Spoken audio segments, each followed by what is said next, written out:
If you want to know something about yourself, sit on your bed one night and say, what's one thing I'm doing wrong, that I know I'm doing wrong, that I could fix, that I would fix? You meditate on that, you'll get an answer. And it won't be one you want, but it'll be the necessary one.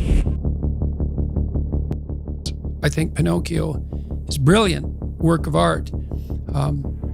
And if you're a puppet and an actor, and Pinocchio is both at times in that movie, both a puppet and an actor.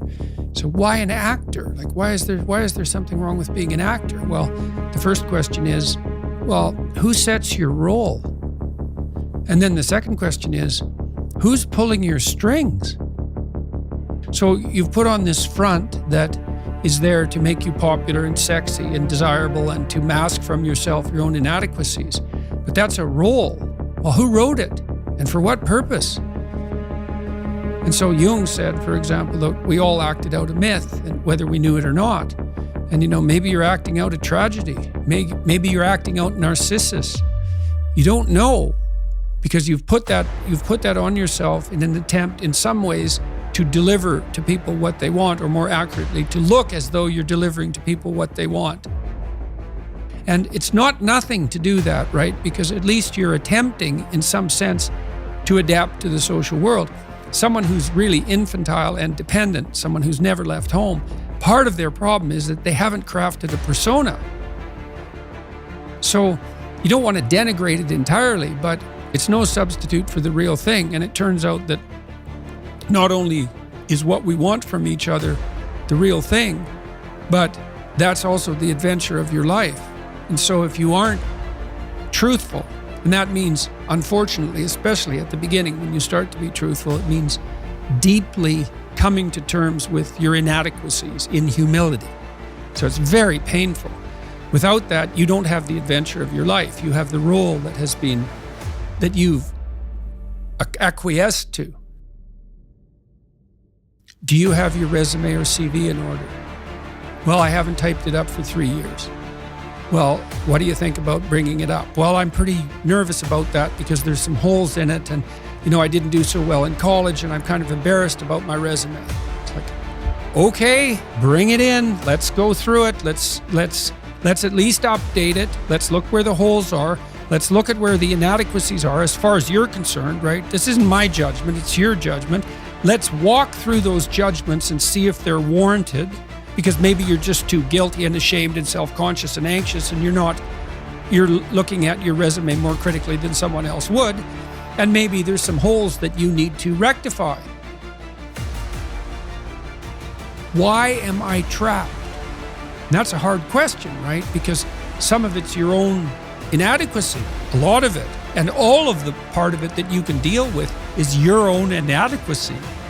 So even if it's unfair, even if you're hemmed in for any number of reasons, inappropriate, like ethnically predicated oppression, let's say, or maybe you're in a workplace that really is sexist in some fundamental sense. Well, that's not good. It's not just, it's not fair, it's not meritorious, all of those things. And maybe you shouldn't be there.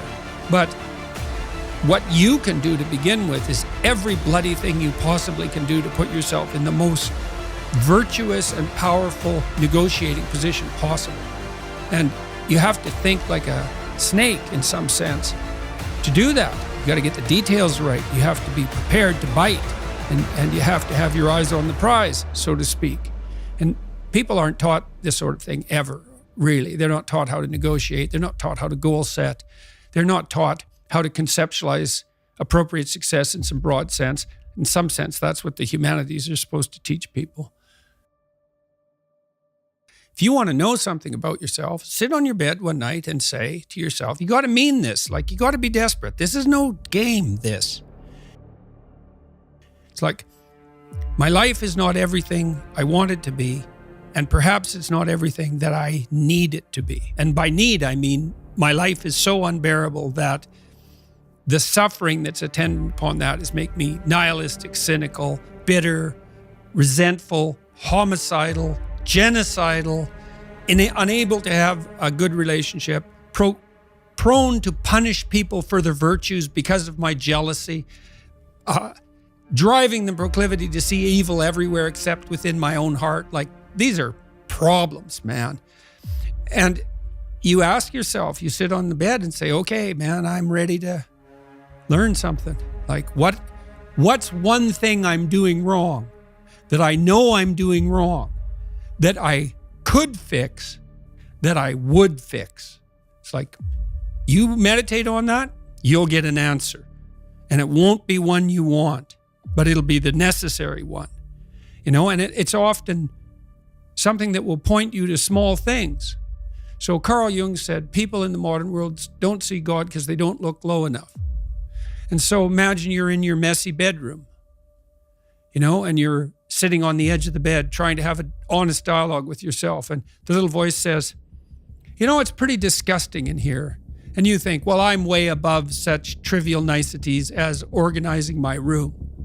It's like, well, that's pride. That's arrogance.